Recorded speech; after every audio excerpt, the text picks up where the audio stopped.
हर रोज एक नई कहानी देखने के लिए चैनल को सब्सक्राइब करें और बेल आइकन दबाना ना भूलें। दुनिया की हर लड़की के नसीब में एक अच्छे पति का सुख होता है। वहीं इस कहानी की पात्र रूपाली की जिंदगी कुछ अलग ही थी। रूपाली की जिंदगी में एक नहीं बल्कि पांच पतियों का सुख था।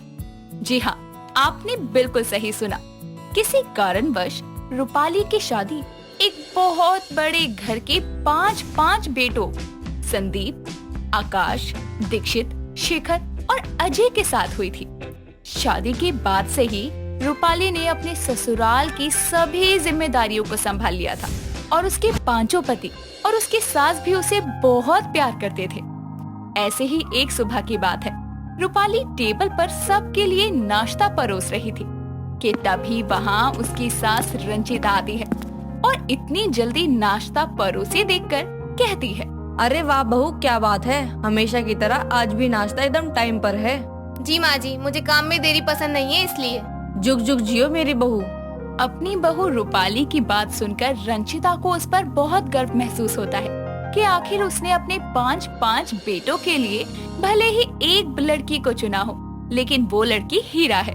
दोनों सास बहू आपस में बातें कर ही रहे थे कि तभी वहाँ पर रंजिता का बेटा संदीप, आकाश और दीक्षित रेडी होकर आते हैं और उनको देखकर रूपाली उन सब से कहती है, अरे आ गए आप सब, आप ही का वेट कर रहे थे मैं और माँ जी। चलिए बैठिए, नाश्ता कर लीजिए, आप सभी की पसंद का नाश्ता बनाया है। क्या बात है माय डियर वाइफ, दिल खुश कर दिया सुबह सुबह। रूपाली सुनो, मुझे अर्जेंट मीटिंग में जाना है, तो तुम नाश्ता पैक कर दो, मैं ऑफिस में खा लूंगा। रूपाली, मैं मदद कर देता हूँ तुम्हारी।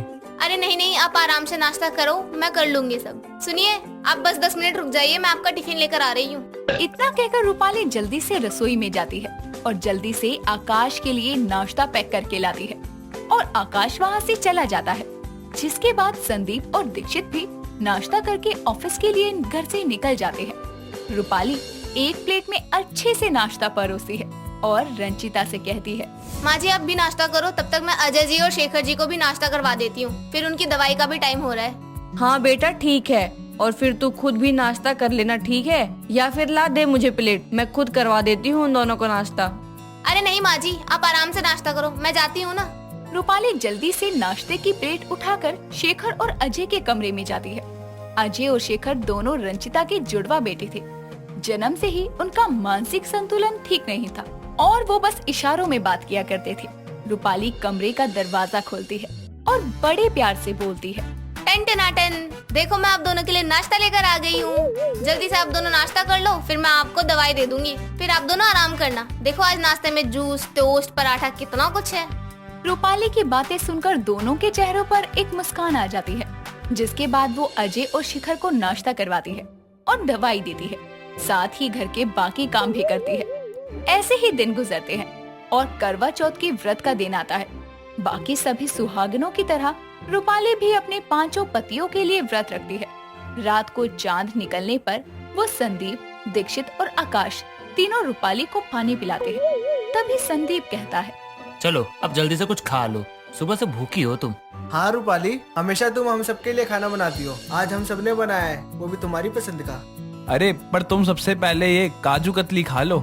जी रुकिए, अभी मेरा व्रत पूरा नहीं हुआ है, रह गया है, चलो सब मेरे साथ। इतना कहकर रूपाली अपने सभी पतियों और अपनी सास को लेकर अपने बाकी के दोनों पति यानी शेखर और अजय के पास उनके कमरे में जाती है, जहां रूपाली उन दोनों के हाथों से पानी के ग्लास को टच करती है और उसके बाद वो पानी पीती है।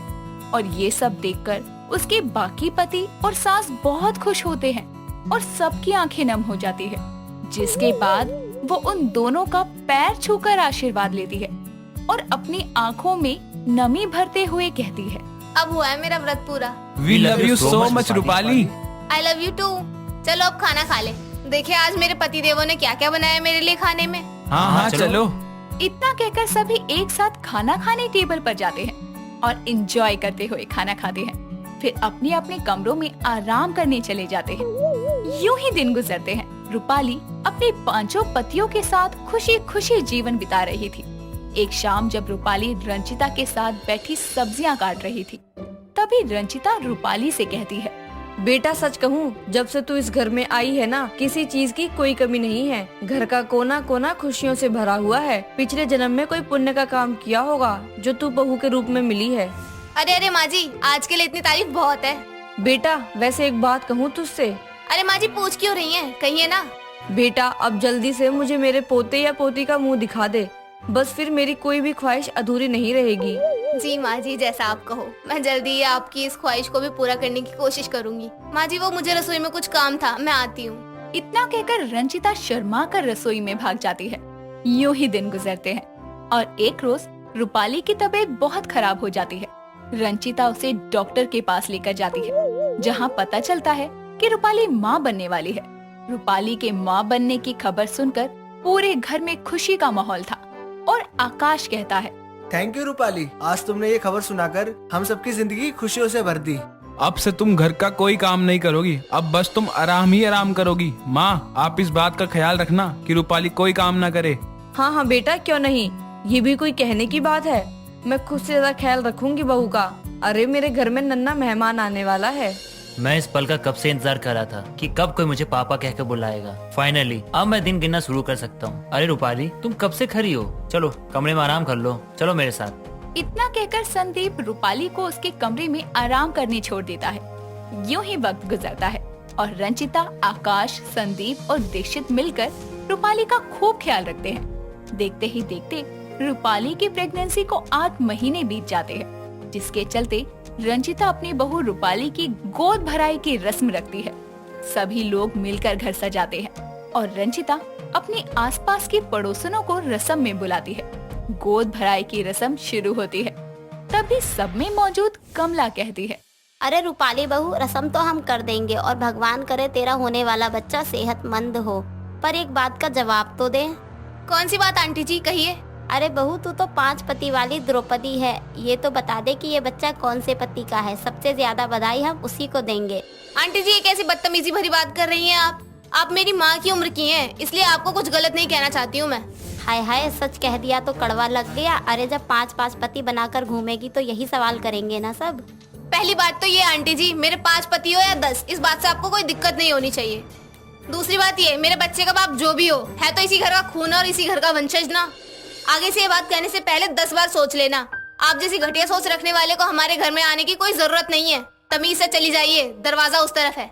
रूपाली की बात सुनकर कमला पैर धमकाती हुई वहाँ से चली जाती है। तो वहीं अपनी बीवी का साहस देखकर दीक्षित, संदीप और आकाश को भी रूपाली पर बहुत गर्व होता है। जिसके बाद गोद भराई की रस्म को पूरा किया जाता है।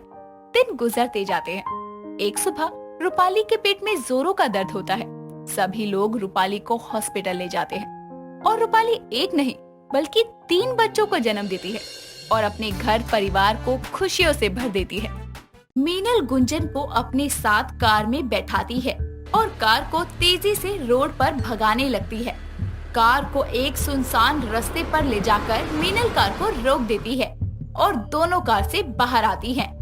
जिस जगह पर दोनों रुकती हैं, वहाँ पर एक गहरी नदी भी थी, जिसके किनारे गुंजन मीनल से बोलती है, आज मैं तेरा काम तमाम कर दूंगी। बहुत हो गया तेरा।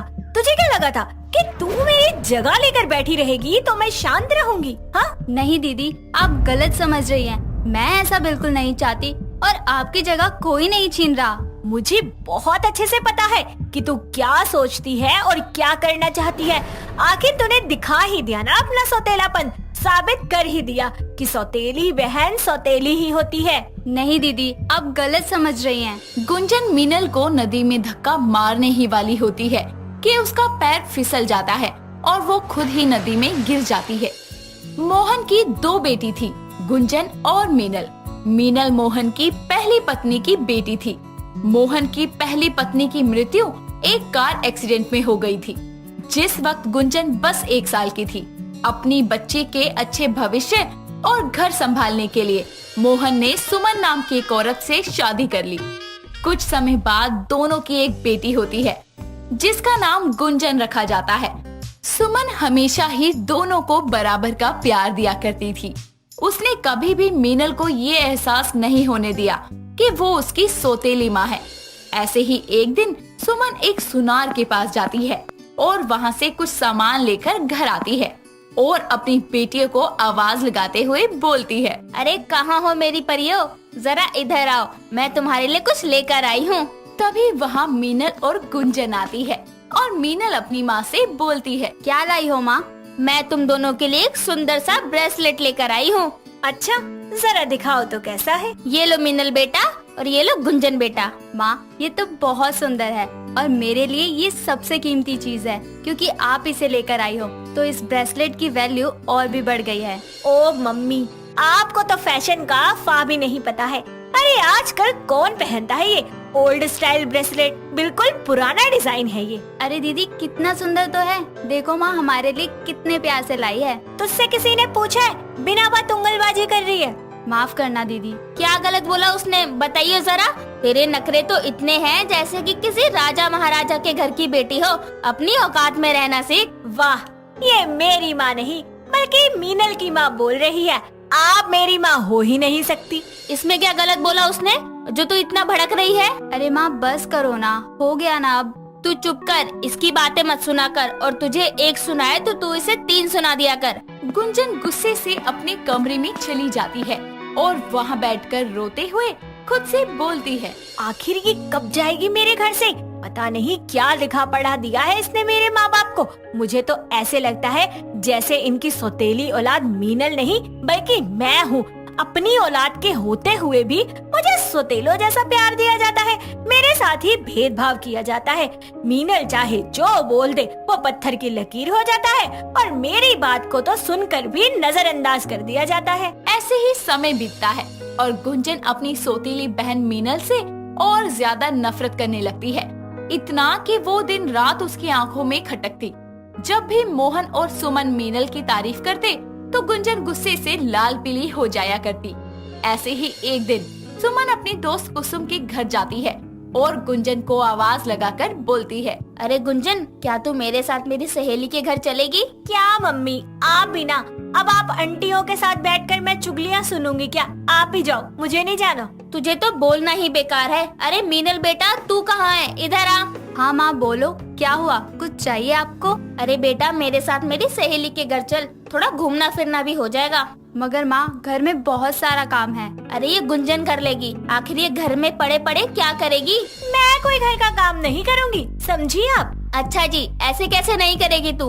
अगर घर का काम नहीं हुआ तो फिर देखियो, तेरा फोन ही छीन लूंगी मैं।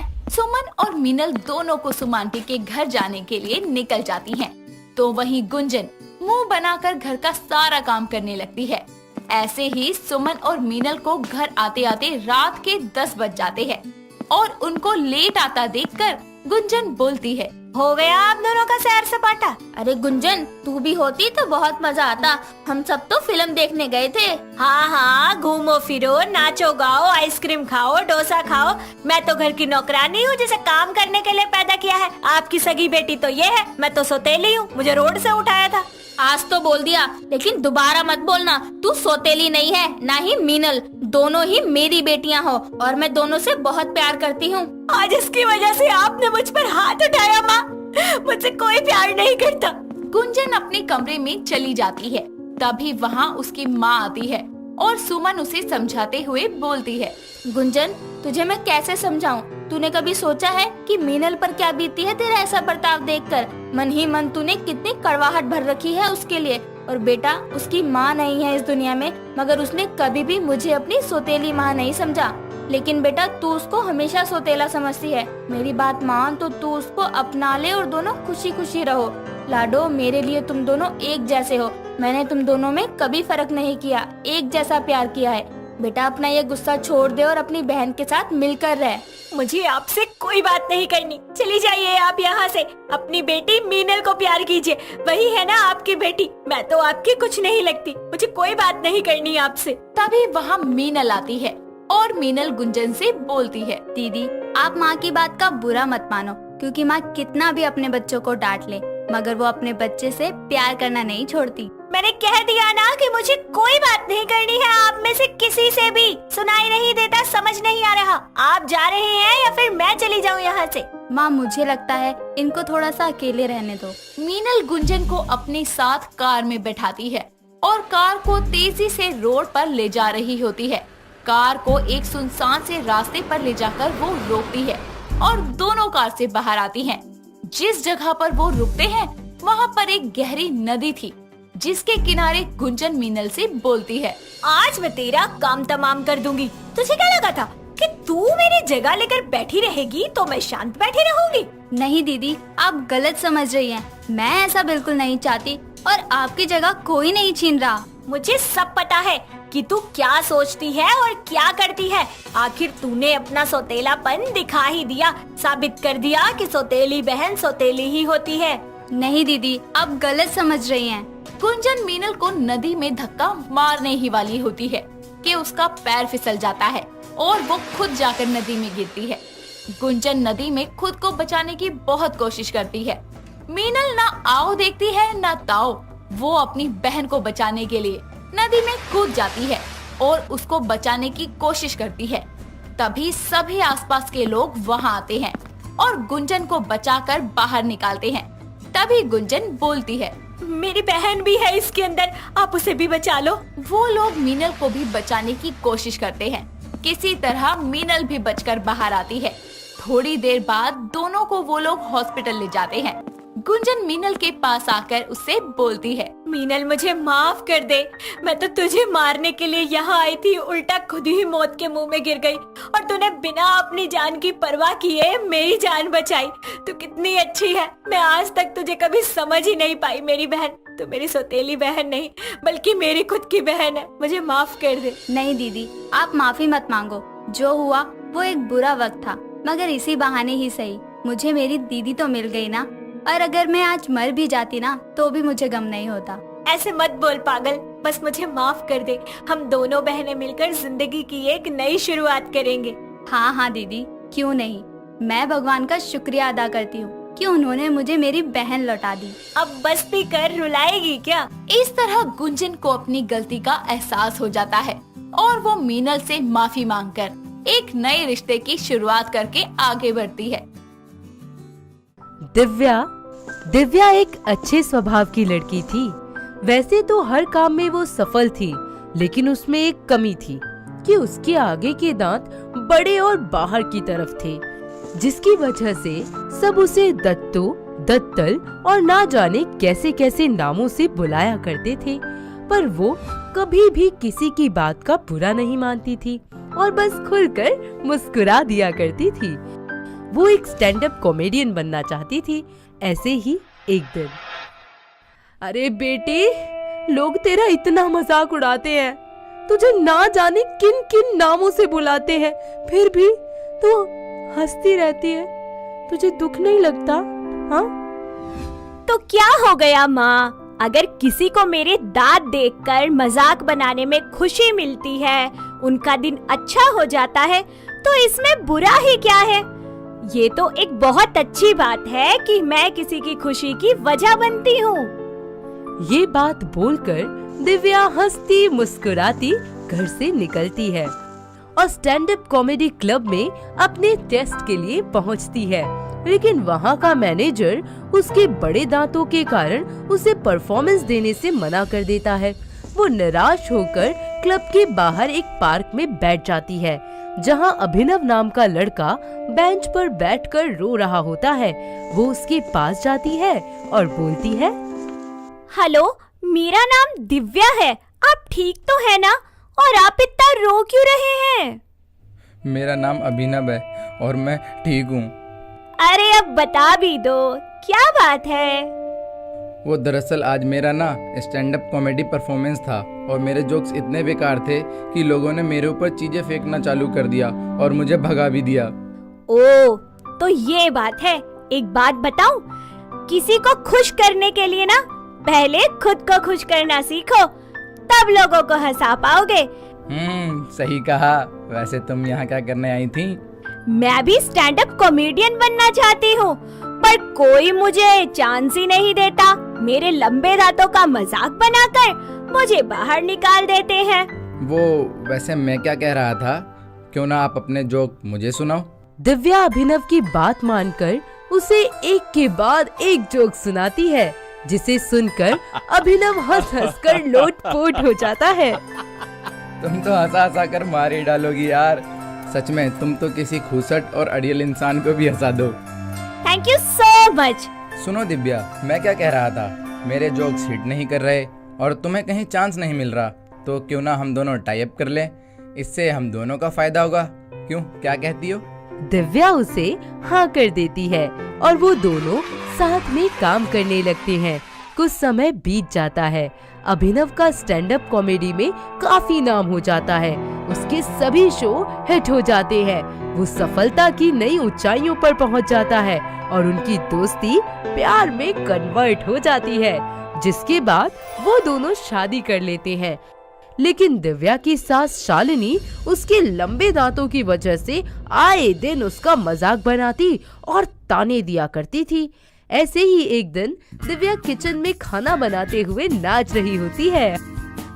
अरे ओ गोरिल्ला से दांतों वाली, अपने पूर्वज बंदरों के ख्यालों में ताता थैया करना पूरा हो गया हो तो बता, खाना बना या नहीं? हाँ माँ जी, खाना तो तैयार हो गया, पर आप खा तो सकती है ना? मैंने बटर चिकन बनाया है, आप खा तो लेती होंगी। चलो, मैं तो ठहरी गोरिल्ला के खानदान से, मगर आप तो इंसानी है ना। आपके दांत तो बहुत कमजोर होंगे, ऊपर से आपकी इतनी उम्र भी हो गई है। हाय, मुझे तो बड़ा तरस आता है, कहीं आपका एक आधा दांत खिसक ना जाए। अरे तो क्या कहना चाहती है कि मेरे दांत कमजोर है, मैं खाना चबा नहीं सकती? अरे मैं तो तुझे चबा जाऊं। हाँ। तभी शालिनी जैसे ही खाना खाती है उसके दांत टूट जाते हैं और वो दर्द से बिलखती हुई रोती है और दिव्या उसे देखकर जोर से हंसने लगती है। आए आए, मर गई रे।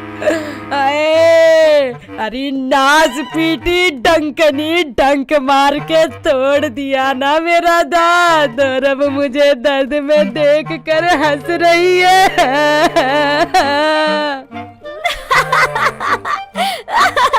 अरे माँ जी, मैंने तो पहले ही कहा था कि जरा ध्यान से खाना, मगर आपने तो मेरी बात ही नहीं सुनी। अरे डंकनी, अगर मुझे पता होता तू ऐसी निकलेगी तो कभी अपने बेटे की शादी ना करवाती तुझसे। हाय। शाम को जब अभिनव शराब पीकर घर लौटता है तो उसकी माँ मौके का फायदा उठाकर उसके कान भरना शुरू कर देती है, जिससे उसे काफी ज्यादा गुस्सा आ जाता है। दिव्या, दिव्या, कहाँ हो तुम? यहाँ आओ जल्दी। हाँ अभिनव, अभी आई।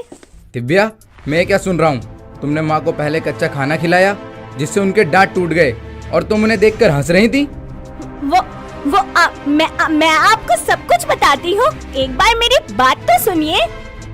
तभी अभिनव उसको बुरी तरह से मारने पीटने लगता है और दिव्या बेचारी दर्द में रोती बिलखती रहती है। तो अभिनव उससे कहता है, ये देख, ये है तेरी औकात, दत्तल कहीं की, 4 पैसे की शकल नहीं है और फावड़े जैसे दांत। जा, जाकर मट्टी खोद।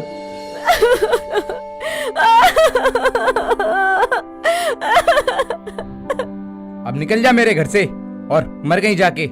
अभिनव के ऐसे सलूक के बाद दिव्या दर्द में रोती हुई अपने माता पिता के घर चली जाती है। नीरज और मंदना उसे इस हाल में देखकर डर जाते हैं और उससे पूछते हैं, बेटी कुछ तो बोल, ये सब कैसे होगा? क्या हाल बना रखा है तूने, बता। माँ, पापा, वो।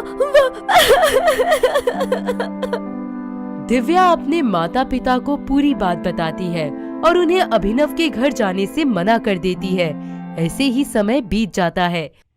दिव्या एक स्टैंड अप कॉमेडी क्लब के मैनेजर के लिए बतौर सेक्रेटरी की जॉब करने लग जाती है।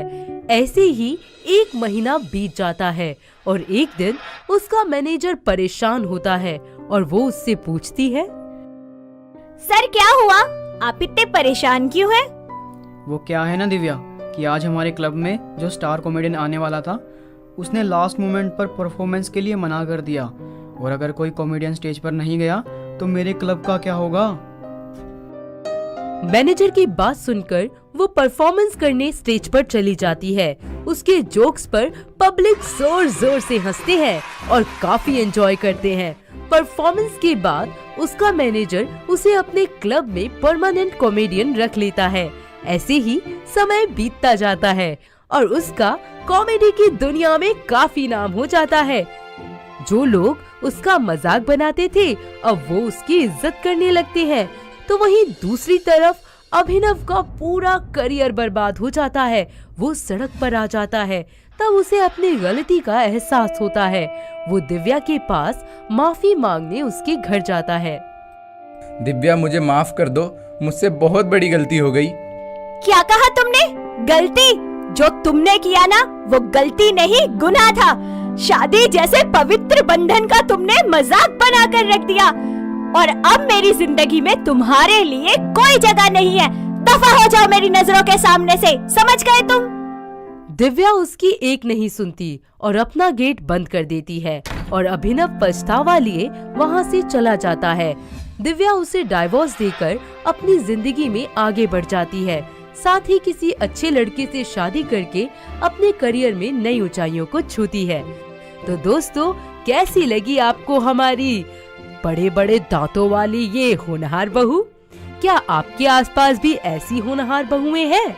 अगर हाँ तो हमें कमेंट करके बताइए ना।